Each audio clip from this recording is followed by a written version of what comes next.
Hey, what's up, guys? Coach Mac, playfastfootball.blogspot.com. Today, I'm going to talk to you guys about attacking fast fitters, all right? And what we mean by fast fitters is when you understand the structure of a defense and you understand how they need to fit certain things, you have to start to understand which guys you really want to go after that have a more responsive, faster fit in the run game, and which guys have a little bit of a cover down overlapping fit where they're going to be a little bit slower.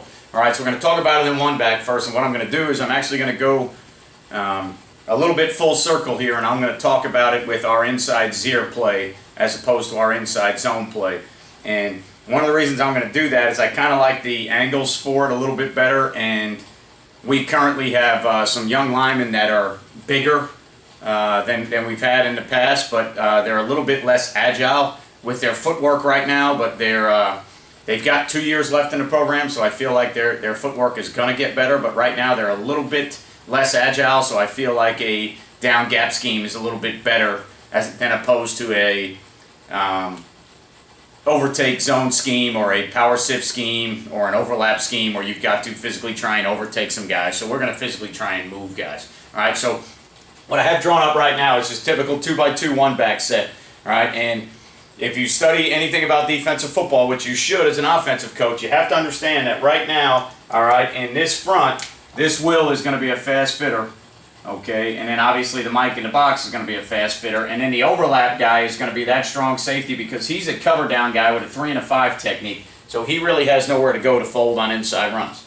All right, so with the big bubble here to the B gap, we want to go ahead and attack the fast fitter, so we want to go ahead and attack the Will. All right, so what we're going to do, okay, is we are actually going to run our veer play to the right side, okay, and a lot of you are going to look at that and say, well, how does that attack the Will linebacker if you're running the veer to the right? What it's going to do is it's going to allow me to block the Mike and the Will, all right, and I'm going to read the right side defensive end, and then I'll go ahead and read the strong safety who's slower to the fit. I'll read him in a triple option theory, all right, but on the inside part of the run, it'll give me good angles and the ability to block the fast fitter, all right, as opposed to blocking the slower fitter and letting the fast fitter be the cutback player or the fallback in. So we're going to run veer to the right. So when we do that, all right, what we're going to do right now is we're going to get a good hard vertical double on the 3. So we're going to get a foot in the A gap and climb straight. All right, we're going to get a foot in the B gap, climb, try and get hip to hip, try and vertically move this to the Mike linebacker. All right, we're going to do the same thing now to the backside. All right, we're going to get center on the nose, and then we're going to get the guard on the nose. The guard, for me, I like to take my B-gap foot to the open side just in case I get any walk-up blitzes. That's the gap I have. I like to take that foot, pick it up, put it down, run the next foot right through the 1 technique, and now we're going to try and drive that off to that fast-fitting Will linebacker, and then we're going to base drive the 5 technique on the backside here, which basically means we don't need a ton of movement, all right, on your normal base drive scheme. If you were trying to really waffle a guy off the ball, all right, you got to understand the difference. This is more of a position drive, all right, then I would call more of a position drive than a base drive, because if we're running inside veer or veer to the right and the front side A gap here, I already have the 5 technique block with leverage, so I want to make sure I keep my helmet inside of that on that drive block. Okay, so then what we're going to end up doing right now is we're going to read this defensive end, okay, and then we would triple off of that, so we would have some type of stand-up deal going on the backside there, on the front side of the veer play, I'm sorry, and then on the backside we would have access throws built in on this side so that if you gave us a loaded box or press coverage or a matchup that we like, we can go ahead and take those access throws. So on this inside veer play, all right, on this play that I like to call, or people call veer because it's really a zone veer combination, it's essentially zone left with veer gap blocking, so it becomes veer right, but we're still reading the backside zone left. This would be the backside end, on veer right is the front side end. All right, so we're still reading a 5 technique. We're just changing kind of the methodology or the technique in which we are blocking the play. And now what I'm going to have my back do is my back is going to read off the Mike. Okay, so now if the Mike wants to plug A gap, then my back will stay outside the 3 technique right there. If the Mike, for whatever reason, all right, decided that he was going to go over the top, which he shouldn't in this look, then my running back would stay straight down. And what that'll do is that'll give my lineman the best angles, all right, to block, because if the mic plugs the A gap and the guard comes off, then I'm going to want this back to go behind the 3 technique, because that's the angle the tackle has and the guard have on the 3 technique in the mic. If the mic were to go over the top, again, which he shouldn't in 1 back, in 2 back you'll start to see that a little bit. If the mic were to go over the top for some reason, now the tackle would probably come off, the guard would be on the 3. Now I want to keep that ball pressed vertically, all right, in there behind the mic linebacker, because now I've got angles on the 3 and the mic with the guard and the tackle. So when we run the veer play, we're going to go back to reading that linebacker. We're not going to read front first down line. We're not going to read the 1 or the 3 like you would in zone. All right, we're going to have a read on a secondary player on a linebacker. And then what it's going to do is it's going to give us good angles here on the fast fitter that's going to try and fall back into this B gap as hard as he can. It's going to give us good angles here that if we can get the nose pushed, guard can come off to get an angle on the will. We already have an angle on the nose, so if we can just get some vertical movement on him, we'll be in good shape. Okay, so what it does is it allows us to block, all right, and attack the fast fitters. So the guys that we think are the fastest to the fit based on the defense, we're going to block those players, and we're going to leave the guys that are a little bit slower to the fit unblocked, and then we're going to option off them. Okay, so if I wanted to come back and run it the other way, here's what I would do, and this again is just strictly opinion, all right, but if I wanted to run it the other way, what I would do is I would run it as an RPO, not as a triple option scheme. Okay, and what I would do is I would attack the will in an RPO fashion, post snap, because I know he needs to be a fast fitter in the B gap. So what I'm going to do is I'm going to try and attack him with an RPO scheme, because if I attack him with our regular veer play, all right, what's going to happen is, unless we can kind of tweak the blocking to make sure that we get now the nose on the mic, which we didn't have last time. We had the nose working all the way back, 1 backer. So if I were to run veer the other way, my nose is going to look at me and say, well, coach, you want me to work all the way back 1 backer and put the tackle on the mic? Okay, if I did that, that just allows them on the fast fitting side to gap exchange it however they want. They could play the end high, take the will in the B gap. They could chase the end low, play the will for the quarterback. Just kind of allows them to play their defense the way they want to play it. Unless I tweak that, all right, within that the veer scheme, my lineman would block it that way, because that's how we blocked it going the other direction. So the way I'm going to tweak it is I'm going to lock the box with my lineman. All right, so now when I call the RPO play, they know that we're going to block the box. So my center doesn't look and say, well, coach, which backer? Do I go 1 backer back? Do I declare the stack? He knows anytime we call an RPO theory with a 5-man box, we got to block the 5-man box. All right, so now what we'll do is we'll attack the fast fitter here, all right, by running a route behind him. So now when we run the veer play there, there's your fast fitter, there's your fast fitter. We got the 4 down and the mic blocked. We're gonna block the will by reading him. All right, so we're gonna read the fast fitter now as opposed to blocking him. So now when we run the veer at the bubble, we're gonna make that fast fitter make his mind up whether he wants to fit the window. We're gonna give him the window to fit by blocking the 5 technique, and now we're gonna see, do you want to fit that window or you want to play a little bit slower? Again, not counting into, all right, gap exchanges with the end down, safety rolling down and cover down and make it 3 deep. We're talking about this structure right now of defense, which is a 2-high structure. All right, 7-man front, 5-man box, however you want to look at it. Teams are going to play this structure because both these guys actually can be extra, all right, to get into the run game to make it 7. But we know based on the front that he's faster than the strong safety is. Okay, so we'll go ahead and run our access back here, all right, with our short routes and our over-the-top routes, just in case we get a loaded box. And now we'll run the RPO back here and attack the fast fitter. And again, how are we attacking the fast fitter? We're reading them, we're not blocking them. Okay, so we're going ahead and we're gonna tweak the inside veer play to say that we want to run veer triple to the 3, but we want to run veer RPO, all right, to the 1, to the bubble, to the fast fitter here. So now you read him. He folds, throw the snag, he sits under the snag. If you can get the 5 in the box blocked, you should have a decent play. This is the furthest guy away. Cover down, usually a little bit wider than number 2. He's got the 3 and the 5. He's normally not going to play in there as fast on that side.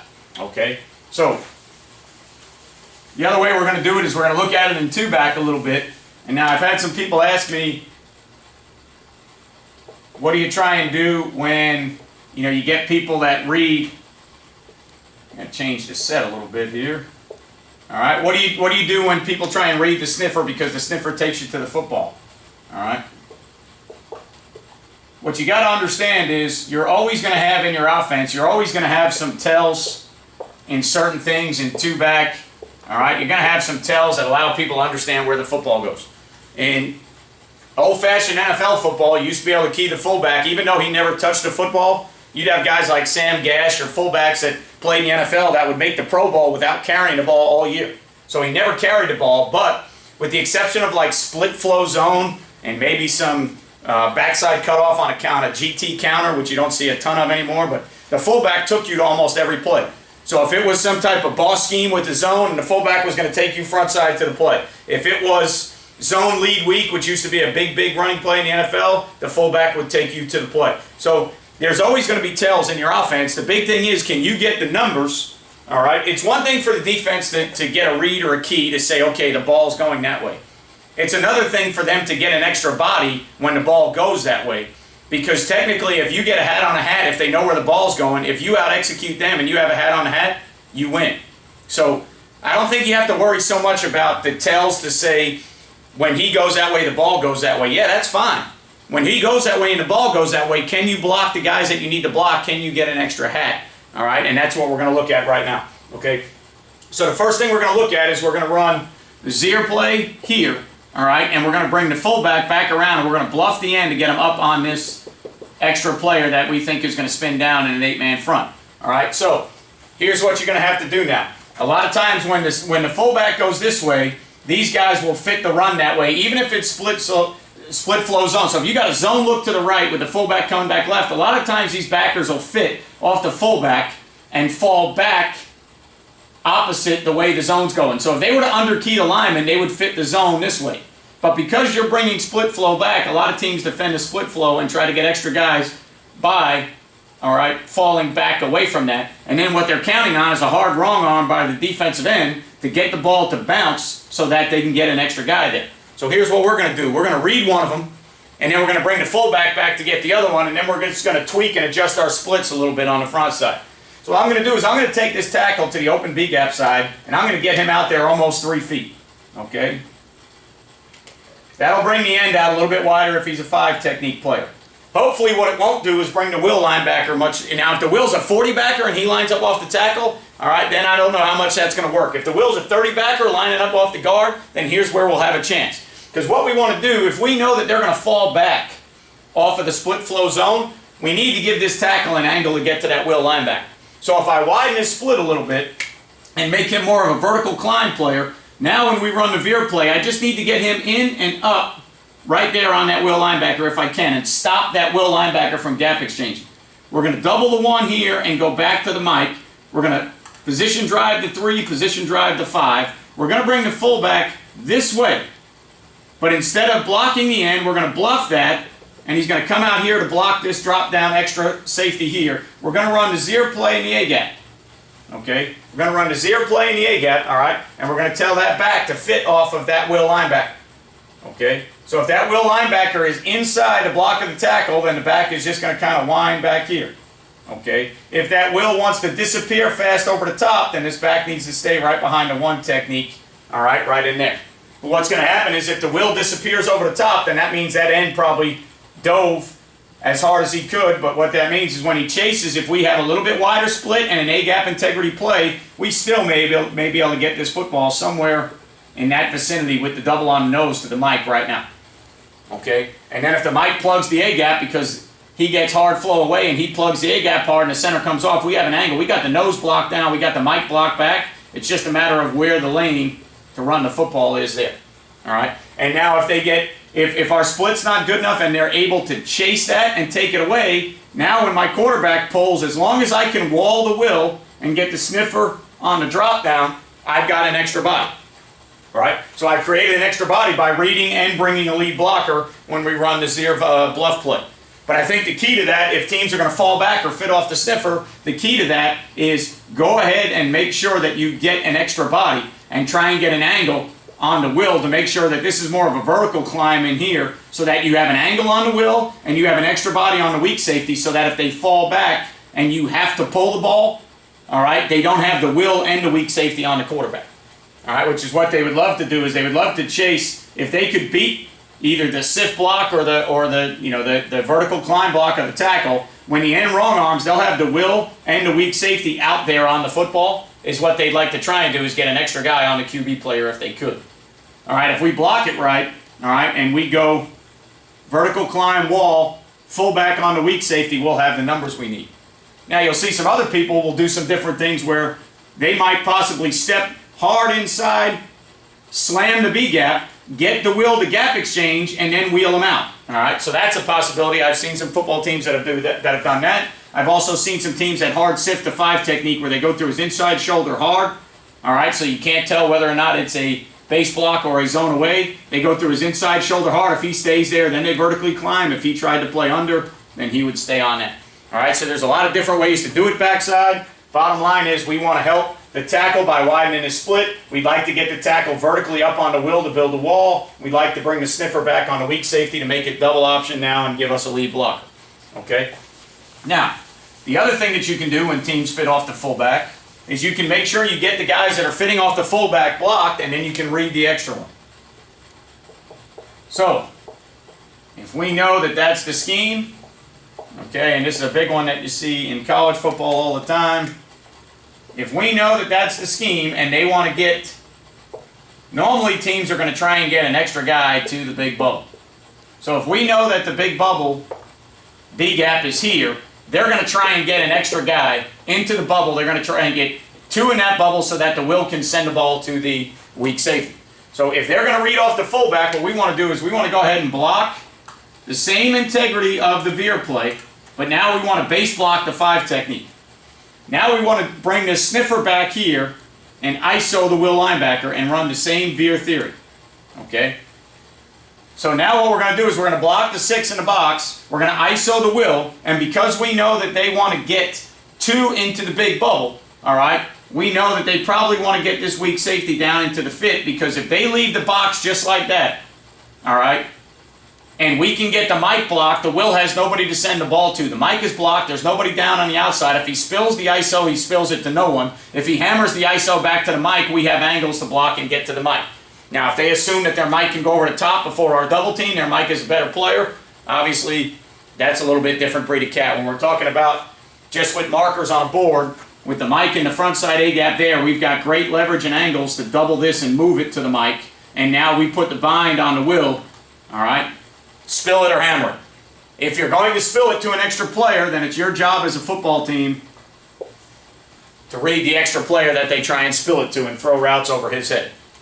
All right? So attack the bubble, attack the guys that are going to be the fastest in the fit. Again, if you notice, I haven't really attacked this guy yet because he's slower to the fit. He's covered down. He's to the 3 and the 5. He really has nowhere to go. Now, we do have RPOs that attack him, but we changed the scheme with what we're running and how we're running it, but everything I've done is attack the side where the guys are fitting fast. All right, so I don't know if that's opposite in theory of what some people think. I don't know if it makes sense to people. If you look at it and say, well, coach, if they're the fastest in the fit, why do you want to attack them? Well, because they have the most responsibility. They've got to show up in the fit. If they're that fast to the fit, then they better fit. Their defensive coaches are going to be hollering at them all day, hey, you got to fit, you got to fit, you got to fit. Window, fit. No window, scrape. All right, fit a window, scrape a closed door. They got to tell those guys what to do if they're in the fit. And then defensively, normally nowadays, with RPOs and everything else that's going on, defenses are always talking to their guys about who's in the fit, who's fast in the fit, who's extra in the fit. Okay? So if we know that that guy's fast in the fit and that's the drop-down player to protect him so he can spill the ball, well, then we better have a scheme where we can attack the fast fitter and then attack the guy that he wants to send the ball to. So if that guy wants to spin down, then we've got to go over his head and try and win a matchup on that corner. Okay? So those are just simple ways, going back to the veer play, that you can attack the fast fitters. Know where they are, know how defenses fit, and then you attack them. You run the veer play away from the fast fitter, get him blocked so that when he folds, you got him blocked. All right? And then you take advantage that the extra guy is going to be slower. Run the veer play at the fast fitter, RPO them in a one-back theory. All right? Go to two-back. They're going to read off the sniffer. They're going to fall back. Okay, widen the split. Get your tackle a good angle on the will. Bring the fullback so that when they fall back, you bring a guy with them. All right? And then when they fall back on the ISO play, let them fall back. Let them get an extra fitter. Read the extra fitter. Okay, so again, it's kind of going back full circle for me because we were more of a zone team. So to go the last 2 years, we were an inside zone team. So to think about going inside Zeer, which is a combination zone veer, is a little bit different theory. All right, but I think it fits our alignment better, and I still think that there's, all right, everything that you can do. And again, and I'll show you that just so you understand.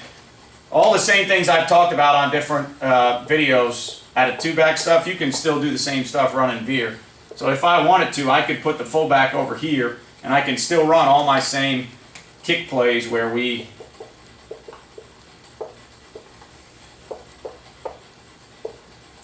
So we've talked about the kick play a lot, using the fullback as a trap player, getting extra body. So I can still run the veer concept, all right, and I can now go base to 5, put the guard down and up on the mic, double the 1 back to the will, base that 5 there, get over here and kick the 3 and run veer inside to a trap play where I've got the 6 in the box blocked with my 6, and now it's a matter of where these guys can fit. Slower to the fit extra, faster to the fit, 2 in the big bubble trying to fold in here, all right?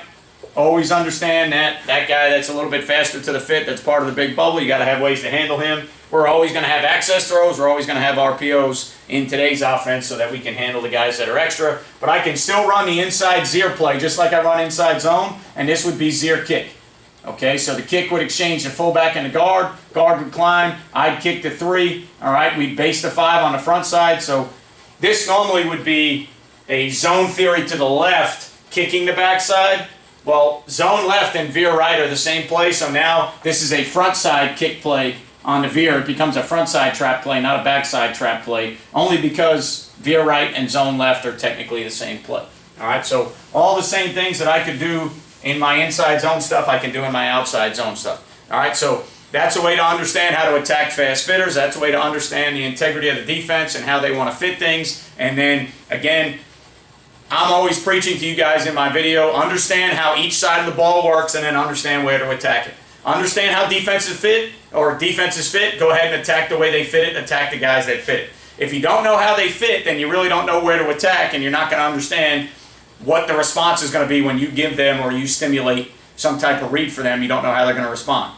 All right? If you study defensive football as an offensive guy, now you'll know based on coverage how they fit certain things, where they're sending the ball, where they're trying to get the extra guys down, all right, and why they're playing 2 high, 1 high, what they're doing, and how to attack those things. So here's a way you can attack the fast fitters, and instead of sitting there all the time and going, man, I can't believe that Will gets down so fast in the fit, what are we going to do? Understand he's going to be fast in the fit and go right at him, okay, and get him blocked. All right, so if you're running inside veer in the A gap on the right, get him blocked so when he falls in, you got the backside B gap taken care of, make that cover down guy fold further. If you're going to run it right at him, RPO him, read him, he can't be right, he fits the B gap, you throw it, he stays out there longer, they got a gap exchange or do something else outside of man free within the integrity of the defense. Okay, so hope you guys enjoy your 4th of July weekend. Thanks to everybody that defends our country and gives us the freedom to do things like these videos and these blogs. And I'll catch you guys sometime later on this week. During the week, we're off from the weight room, so I'm going to do another video later on this week. Don't know what it is yet. If you have an idea on something you need or something you'd like, shoot it to me in the next 2 or 3 days, because I'm probably going to do it probably Wednesday, Thursday in that area. All right, so remember, guys, I'll see you next time. You won't play well until you play fast.